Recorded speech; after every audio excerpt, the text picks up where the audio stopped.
আজকে সকালে ঘুম ভাঙার পর দেখি ঘরটা না প্রচণ্ড আলো হয়ে গেছে। আমি তো ভয় পেয়ে গিয়েছিলাম, ভাবছিলাম অনেকটা বেলা হয়ে গেছে। পরে ফোন চেক করে দেখি যে না, বেশি বেলা হয়নি। তো গেট খুলতে দেখি বাইরে এত পরিমাণে রোদ উঠে গেছে, আর রোদের সাথে সাথে তাপটাও ভীষণ পরিমাণে গায়ে লাগছিল। তো যাই হোক, এত রোদ দেখে সকালবেলায় সব আসনগুলোকে ধুয়ে দিলাম, মানে পা মোছার বস্তাগুলোকে ধুয়ে দিলাম। তারপরে বাসনগুলো ধুয়ে এসে ফ্রেশ হয়ে চলে আসলাম ঘরে। আর আজকে না এত রোদ, তার উপর আমার মেয়ে তাড়াতাড়ি ঘুম থেকে উঠে গেছে। তো যাই হোক, ওকে এখন সকালবেলা করে ডিম সেদ্ধই দিচ্ছি, কারণ যেহেতু কয়েকদিন থেকে খাওয়া নেই, একটু বায়না করছে, কিছুই খেতে চাইছে না। আর ঠিক মতন খাওয়া দাওয়া না করলে তো শরীরে পুষ্টিও পাবে না, তাই চেষ্টা করছি প্রত্যেকদিন একটা করে সেদ্ধ ডিম দেওয়ার। আর তার সাথে আমিও কিন্তু চাটা খেয়ে নিলাম।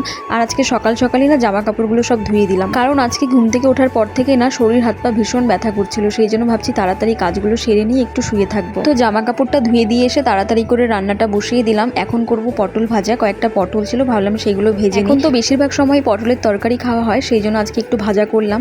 আর সাথে করেছিলাম পেঁয়াজ রসুন সম্বার দিয়ে ডাল, আর তারপরে করেছিলাম পনিরের তরকারি। তো চলো, আজকের মতো ভিডিওটা এখানেই শেষ করছি।